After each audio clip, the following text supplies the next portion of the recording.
Hey guys, Kip is here. So basically this video is going to be a quick first thoughts, my thoughts about the iPad 2, which was announced yesterday at one of Apple's keynote presentations, given amazingly enough by Steve Jobs, who's been on medical leave for the past few weeks and had the tech industry really up in arms. Stocks were fluctuating wildly. Redmond, Washington was on fire. Microsoft was shaking in their boots. Okay, none of that stuff really happened, but people were kind of on edge. It's like, what's going to happen to Steve? But amazingly enough, he made an appearance yesterday to announce the iPad 2 and give the keynote, which I thought was a pretty amazing thing.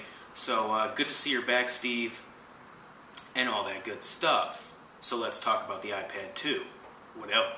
So of course, you guys can listen to me talk about the iPad 2 and my first thoughts, but of course you can also go to, and I'll put a link right down here, apple.com/iPad to get the full lowdown from Apple about their magical, revolutionary new device. So let's continue. So yes, like I said, Steve Jobs was on stage yesterday, which I thought was amazing. He's on medical leave, yada yada yada. But Steve is not really the focus of this video. The focus of this video is the iPad 2. And if you guys see me looking down, it's because I have my notes on my laptop. So of course, if you're going to talk about the iPad 2, you're really going to have to talk about the original iPad. Now, the original iPad actually was much more successful than I thought it was going to be. I guess during the keynote, Steve Jobs announced that over 15 million units sold in the first 9 months of its release, which I think is a pretty amazing milestone. On the note of milestones, they just also sold their 100 millionth iPhone, which is an amazing milestone. 100 million iPhones of these things that you put in your pocket out there, circulating somewhere on our beautiful blue marble. Okay, I'm geeking out. Whatever. I love my iPhone. Whatever. Quick note to current iPad owners: if you've purchased an iPad in the last 2 weeks, Apple is offering a $100 rebate, I believe in the form of a Apple gift card for people that purchased their iPad, their original iPad, mind you, in the last 2 weeks. You can also return your iPad to the Apple Store and they will give you money back towards the purchase of a new iPad if that's what you're in the market for. But you can return the device and get a rebate for it if that's the route you want to go. Also, the original iPad has been dropped $100 from their original price standpoints. The iPad 2 is still going to be selling at the exact same price points for their 16, 32, and 64 gigabyte variations, which I'm going to get into in a second. So let's talk about the iPad 2 versus the original iPad. It's going to be It's going to be coming in 2 different colors. It's going to be coming in black and white, just like the elusive white iPhone that we never saw. However, the white iPad 2 will be available on day 1, which is March 11th, next week.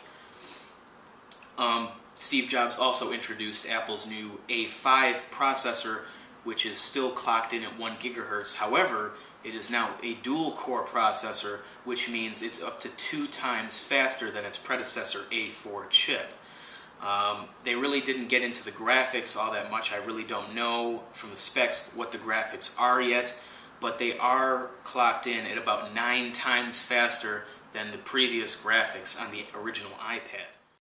Like I said before, it's going to be stock configured with the 1 GHz dual-core A5 CPU. The RAM is currently unknown, but it's presumed that it's going to be 512 megabytes. 16 gigabytes, 32, and 64 gigabyte storage options. The front and rear cameras, like the iPhone 4, where the front is VGA and the rear is 720p recording. It's going to come with a 9.7-inch LED display with the same 10:7 resolution as the current at 132 ppi. GPU is said to be 9 times faster. It will run iOS 4.3, come with a 10-hour battery life, and the 3G models are going to be AT&T and Verizon compatible. It only comes in at around 1.3 pounds, so it's lighter than the current iPad, and it will come as a thinner build. At 8.8 millimeters thick, it is actually thinner, amazingly, than the iPhone 4 is. So one more thing I wanted to talk about with the iPad 2 is an accessory that they also introduced yesterday, which is called the Smart Cover. It comes in 10 different colors. You can pick whichever color you like. I would have personally picked pink, but that's just me. Now, the smart covers are magnetically sensitive, so they will stick to the face of your iPad. And no, they are not a full encompassing case, kind of like the case I have on my iPhone. It just covers the screen, but it covers it very nicely. And the nice thing about it is, if you fold it up, it actually folds up into a triangular stand that you can use while you're typing on your iPad, which I think is a pretty amazing feature. It also puts the device to sleep using that same magnetic kind of interference, inference, something, whatever. They used a whole bunch of technologically advanced words that I don't understand.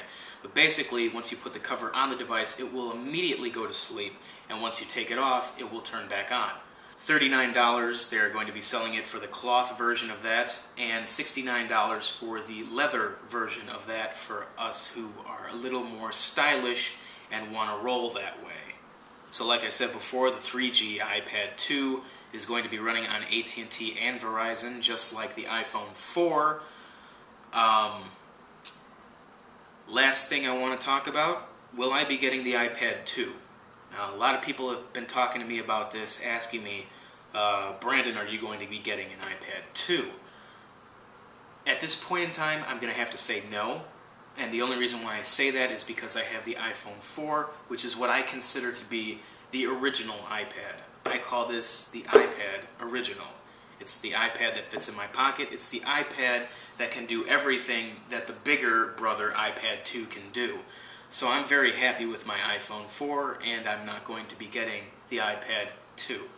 So just for all of you guys that were asking me about that, no, I'm not getting an iPad 2, but I do think that people who are in the market for a tablet device, yes, I say for the prices that they're negotiating right now, I think it's a great deal for a fantastic device, just like the original iPad, which, like I said, was more successful than I intended it to be. Well, not really intended, but anticipated. Like I'm talking about it as if I invented it, right? But the original iPad was a groundbreaking device. Even though tablet PCs have been around for at least 15 years, I think Apple did some great work with the iPad, and I think that they did some great work revising it into the iPad 2. So basically, that was my first thoughts, my first impressions. I haven't seen the device in person yet. I will be going to the Apple Store soon, sometime in the next couple of weeks or so, to get my hands on one and give you guys maybe a second video of just how it works and different things that I discovered about it when I actually used it. So I hope you guys enjoyed this video, and I will see you in the next one. Peace.